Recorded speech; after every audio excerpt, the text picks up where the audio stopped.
एक दिन राजा ने अपने मंत्री से कहा, मुझे अपने लिए एक योग्य आदमी चाहिए। ध्यान रखना, वह ईमानदार और मेहनती हो। मंत्री ने कई दिनों तक खोजबीन की और अंत में एक योग्य युवक को ढूंढ निकाला। उसने युवक को अच्छी नौकरी छोड़ने के लिए मनाया और उज्जवल भविष्य का वादा करके राजा के सामने पेश किया। राजा कुछ देर तक सोचते रहे, फिर बोले, अभी हमारे पास कोई खास काम नहीं है, लेकिन तुम्हारी सिफारिश पर इसे दरबार में चपरासी रख लेते हैं। वेतन 15 रुपए होगा। मंत्री को यह बात बुरी लगी, लेकिन युवक ने विनम्रता से कहा, मेरे लिए सबसे बड़ा वेतन यही है कि मुझे राजा की सेवा करने का अवसर मिल रहा है। युवक ने काम शुरू किया। दफ्तर बहुत गंदा था, धूल से भरा हुआ, क्योंकि वहां कोई काम नहीं होता था। लेकिन युवक निराश नहीं हुआ। उसने कई दिनों तक मेहनत करके पूरे दफ्तर को साफ सुथरा और सुंदर बना दिया। एक दिन उसे एक पुरानी कोठरी मिली, जिसमें वर्षों से पड़े लिफाफों का ढेर था।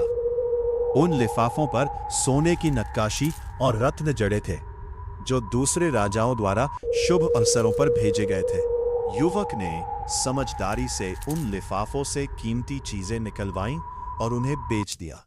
उस पैसे से उसने दफ्तर को और बेहतर बनाया और बचा हुआ धन राजकोष में जमा कर दिया।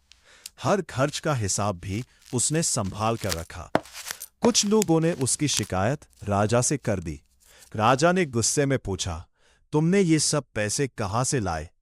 युवक ने शांति से जवाब दिया, महाराज, पुराने लिफाफों से जो धन मिला उसी से ये काम किया है और बाकी धन खजाने में जमा कर दिया है। खजांची ने भी इसकी पुष्टि की। राजा बहुत प्रसन्न हुए और युवक को वित्त मंत्री बना दिया।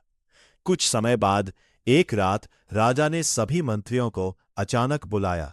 जब सभी मंत्री आए तो अधिकतर नशे में थे या मौज मस्ती कर रहे थे, लेकिन वही युवक, अब वित्त मंत्री, साधारण कपड़ों में बैठा हिसाब किताब देख रहा था। राजा ने पूछा, इतनी रात को क्या देख रहे हो? युवक बोला, महाराज, इस साल के कर में 1 पैसा कम है, मैं वही खोज रहा हूं। राजा ने एक सिक्का फेंकर कहा, लो, अब हिसाब पूरा कर लो। युवक ने गंभीरता से कहा, महाराज, मैं अपनी जेब से भी दे सकता था, लेकिन इससे गलत परंपरा शुरू होगी और अधिकारी लापरवाह हो जाएंगे। राजा उसकी ईमानदारी और कर्तव्य निष्ठा से बहुत प्रभावित हुए और उसे प्रधानमंत्री बना दिया। जो व्यक्ति मेहनत, ईमानदारी और लगन से काम करता है, वो अपनी जगह खुद बना लेता है। छोटा काम भी बड़े अवसर में बदल सकता है, अगर उसे दिल से किया जाए।